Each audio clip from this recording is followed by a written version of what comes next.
Delhi liquor కుంభకోణం నిందితులను నిర్దోషులుగా ప్రకటించిన సిబిఐ ప్రత్యేక కోర్టు తీర్పు ఏం చెబుతోంది?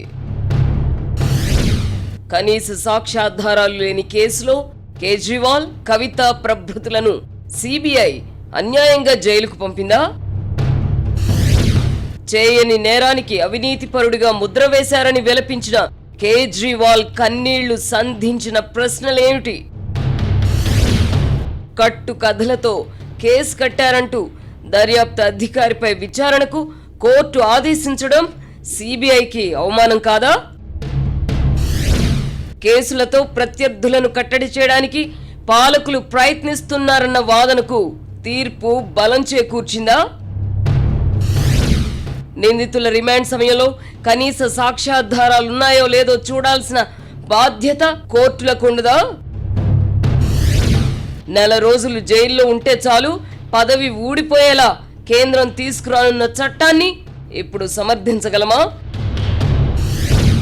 ప్రజల పక్షాన నిలవాల్సిన మీడియా సైతం పాలకులకు దాసోహమనే పరిస్థితులు దేశంలో ఎందుకు దాపురించాయి?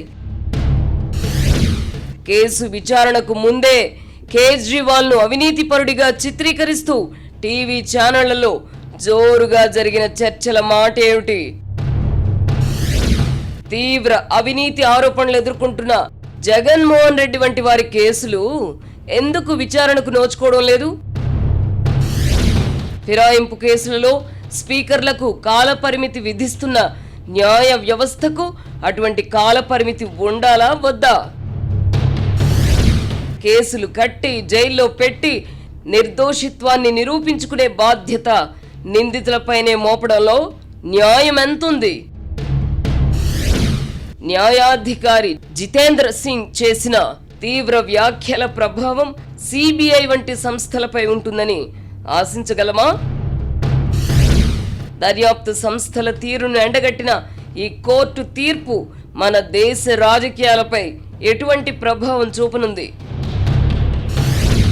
ఇంతకు 2023 అసెంబ్లీ ఎన్నికల్లో కేసీఆర్ అండ్ పార్టీని ఓడించింది ఢిల్లీ లిక్కర్ కుంభకోణమా లేక అహంకారమా? వర్తమాన రాజకీయ పరిణామాలపై ఆర్కే మార్క్ సునిశిత విశ్లేషణ. వీకెండ్ కామెంట్ బై ఆర్కే ఈరోజు రాత్రి 8:30 నిమిషాలకు.